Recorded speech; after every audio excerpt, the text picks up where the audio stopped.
उन्हाळ्यामध्ये शरीराला थंडावा देणारं अतिशय रिफ्रेशिंग असं हे सातूचं सरबत सगळ्यांनीच प्यायला हवं.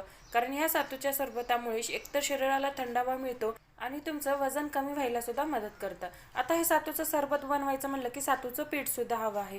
तर आज मी तुम्हाला इन्स्टंट सातूचं प्रीमिक्स कसं बनवायचं ते सांगणार आहे. आणि हेच सातूचं प्रीमिक्स वापरून आज आपण मस्त असं रिफ्रेशिंग सातूचं सरबत सुद्धा बनवणार आहोत. मस्त असं चटपटीत बनवून तयार होतं, प्यायला सुद्धा खूप सुंदर लागतं. चला तर मग पटकन रेसिपीला सुरुवात करूया. नमस्कार, कुक विथ मनीषा यूट्यूब चॅनलमध्ये तुम्हा सर्वांचं खूप खूप मनापासून स्वागत आहे. रेसिपी सुरू करण्याआधी तुम्हाला एक विनंती आहे, तुम्हाला जर आजची ही रेसिपी आवडली तर प्लीज एक लाईक नक्की करा. चॅनलवर नवीन असाल तर सबस्क्राईब करा आणि व्हिडिओला हाईप सुद्धा करा. सुरुवात करूया. तर सगळ्यात आधी हे सातूचं सरबताचं प्रेमिक्स बनवण्यासाठी इथे आपल्याला घ्यायचे आहेत 1 वाटी भाजलेले चणे घ्यायचे आहेत, ज्याला आपण फुटाणे सुद्धा म्हणतो. हे चणे मार्केटमध्ये सहज उपलब्ध होतात. कुठल्याही किराणा शॉपमध्ये गेला तर तुम्हाला तिथेही मिळून जातात. 1 वाटी इथे आपल्याला हे चणे घ्यायचे आहेत. या चण्यांवरती जी साल असते ती आपल्याला पूर्णपणे काढून टाकायची आहे. आता हे चणे अगोदरच भाजलेले असतात, पण तरी सुद्धा यामध्ये हलकंसं मॉइश्चर असतं. त्यासाठी इथे आपल्याला अगदी 1 मिनिटावर आपल्याला हे कमी गॅसवरती भाजून घ्यायचे आहेत. तर इथे मी 1 वाटी चणे ह्या कढईमध्ये काढून घेतले. गॅसची फ्लेम कमी ठेवायची आणि छानपैकी भाजून घ्यायचे आहेत. हे चणे भाजत असतानाच यामध्ये आपल्याला 1 चमचा जिरं घालायचं आहे आणि 10 ते 12 इथे आपल्याला काळी मिरीचे दाणे घालायचे आहेत. त्यासोबत इथे आपल्याला 1 मिरची घालायची आहे. ती इथे मी बेडगी मिरची घेतली, तुम्ही कोणतीही मिरची घेऊ शकता. त्यातल्या बिया काढून घ्यायच्या आहेत. त्या मिरचीचे 2 ते 3 अशा पद्धतीने तुकडे करायचे आणि या फुटाण्यासोबतच छान असं भाजून घ्यायचं आहे. अशा पद्धतीने हे संपूर्ण साहित्य छान असं एकसारखं भाजलं जातं. यातले कोणतेही साहित्य इथे आपल्याला खूप जास्त वेळ भाजून घ्यायचं नाहीये. हलका हलका यातून सुगंध यायला लागला का लगेचच गॅस बंद करायचं आणि सगळं साहित्य काढून एका मिक्सरच्या भांड्यामध्ये काढून घ्यायचं आहे. तिथे या जिऱ्यामधून आणि फुटाण्यामधून छान असा सुगंध यायला लागलेला आहे. तर सगळं साहित्य मी काढून एका मिक्सरच्या भांड्यामध्ये घेतलेलं आहे. आता त्याच कढईमध्ये इथे मी गॅस बंद केलाय.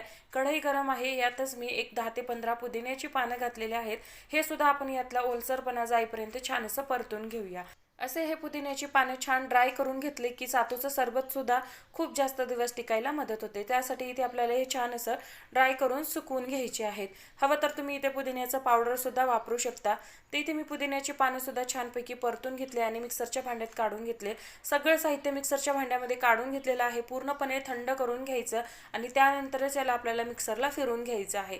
ते इथे मी सगळं साहित्य छानपैकी थंड करून घेतलं. आता यामध्ये सगळ्या शेवटी चवीपुरतं मीठ घातलेलं आहे आणि छानपैकी मिक्सरला अगदी बारीक असं दळून घेतलेलं आहे. तर इथे आपलं इन्स्टंट सातूच्या सरबताचं प्रीमिक्स बनवून तयार झालेलं आहे. हे प्रीमिक्स तुम्ही एखाद्या एअरटाईट कंटेनरमध्ये काढून घ्या आणि हवाबंद डब्यामध्ये 2 ते 3 महिने छान असं एन्जॉय करू शकता. इन्स्टंट पद्धतीने आपण हे प्रीमिक्स बनवलेलं आहे. तुम्हाला जर पारंपरिक पद्धतीने सातूचं पीठ बनवायचं असेल तर तसं मला कमेंटमध्ये सांगा, ती सुद्धा रेसिपी मी तुमच्यासाठी घेऊन येते. कारण आताच्या धावपळत्या जगामध्ये पारंपरिक पद्धतीने सातूचं पीठ बनवायला कुणालाही वेळ नसतो. त्यासाठी इथे मी तुम्हाला अगदी इन्स्टंट पद्धत दाखवलेली आहे, ज्यापासून तुम्ही अगदी झटपट असं हे सातूचं प्रीमिक्स बनवू शकता आणि त्याचसोबत हे सातूचं सरबत सुद्धा बनवू शकता.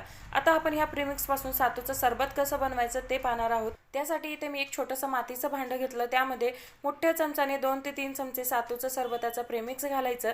बारीक चिरलेली भरपूर अशी कोथिंबीर घालायची. त्याचबरोबर यामध्ये अर्धा चमचा काळं मीठ घालायचं आहे.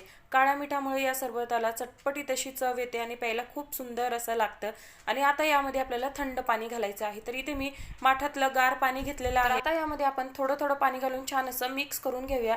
हे सातूचं सरबत खूप जास्त पातळ करायचं नाही किंवा खूप जास्त घट्ट सुद्धा करायचं नाही. खूप जास्त घट्ट केलं तर ते पिल्या जाणार नाही आणि खूप जास्त पातळ केलं तर चव लागणार नाही. त्यासाठी मिडियम कन्सिस्टन्सीचं इथे आपल्याला सरबत बनवून घ्यायचं आहे. तर इथे पहा, इथे आपलं मस्त असं चटपटीत सातूचं सरबत बनवून तयार झालेलं आहे. यामध्ये तुम्ही किसलेलं गाजर घालू शकता किंवा बारीक चिरलेला कांदा किंवा काकडी सुद्धा किसून घालू शकता. तसं सुद्धा हे सरबत प्यायला खूप सुंदर लागतं, पण हे मला प्लेनच आवडतं. त्यासाठी इथे मी प्लेनच बनवलेलं आहे. तर इथे आपलं मस्त असं रिफ्रेशिंग चटपटीत असं हे सातूचं सरबत बनवून तयार झालेलं आहे. याची कन्सिस्टन्सी तुम्ही पाहू शकता, खूप जास्त पातळ नाही किंवा खूप जास्त घट्ट सुद्धा नाही. तर असं हे सातूचं सरबत तुम्ही दररोज सकाळी 1 ग्लास जरी पिलात तर उन्हाळ्यामध्ये तुम्हाला कधीच डिहायड्रेशनचा त्रास होणार नाही, पित्ताचा त्रास होणार नाही, पोटामध्ये गॅसेस होत नाहीत, पोटाला एकदम हलकं वाटतं आणि अतिशय रिफ्रेशिंग असं फील होईल आणि खूप जास्त थंड सुद्धा सुद्धा वाटेल.